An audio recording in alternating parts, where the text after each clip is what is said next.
Suite à notre élection, nous avons souhaité, en quelque sorte, trouver un lieu qui soit commun, qui dispose de tout le confort, hors des murs de l'hôtel de ville de Bagnols-sur-Cèze. L'idée étant d'affirmer l'image Ronde-Cèze-Languedoc, et c'est la raison pour laquelle on a cherché un lieu qui nous semblait réunir justement tous les atouts en termes de confort, de fonctionnalité, et puis bien sûr dans un cadre qui est, je le disais, propice au débat, au travail collectif. Et en cela, ce lieu s'y prête parfaitement. L'idée de ce rassemblement, c'est aussi de montrer qu'il y a une stratégie, une action qui est déterminante sur un certain nombre de sujets, type le développement économique, l'emploi, le développement durable, tout ce qui constitue également l'amélioration du cadre de vie des habitants de la communauté de communes. Elle n'est pas toute seule dans le Gard-Audanien et puis elle doit s'appuyer également sur les relais institutionnels, l'État, la région, le département. Et c'est ce que nous essayons de renouer pour nous permettre justement de faire naître ces projets essentiellement économiques et nous permettre là aussi de créer des richesses nouvelles pour ce territoire et pour son avenir.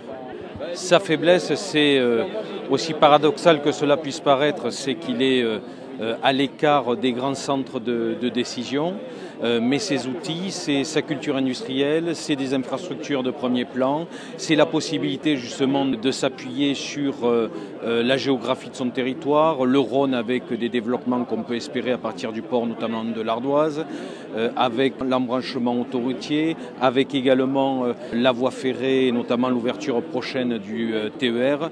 Donc des infrastructures de communication, une situation géographique privilégiée, une culture industrielle et une culture économique extrêmement forte. Donc c'est sur ces leviers-là qu'il nous faut aujourd'hui agir et construire toute notre action.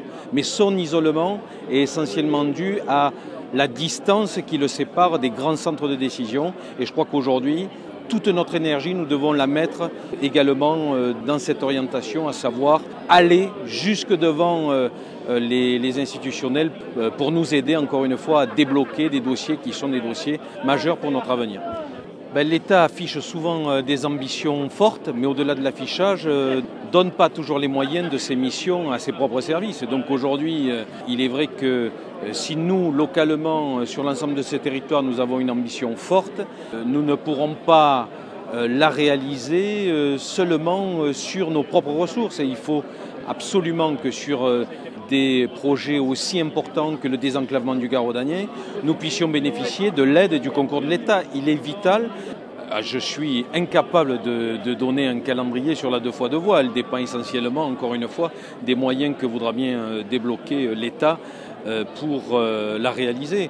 Aujourd'hui, il apparaît difficile qu'elle le soit réalisée dans un horizon de 3 à 5 ans. Donc j'ose espérer que nous pourrons l'obtenir au plus tôt et il va falloir que sans doute le territoire se mobilise dans ce sens-là, quelles que soient nos sensibilités, quelles que soient les communautés de communes, il faut que les acteurs économiques également se mobilisent, il faut qu'on soit tous derrière ce projet pour faire en sorte que l'État, le moment venu, puisse honorer ses engagements car c'est bien de sa seule compétence et de son seul ressort.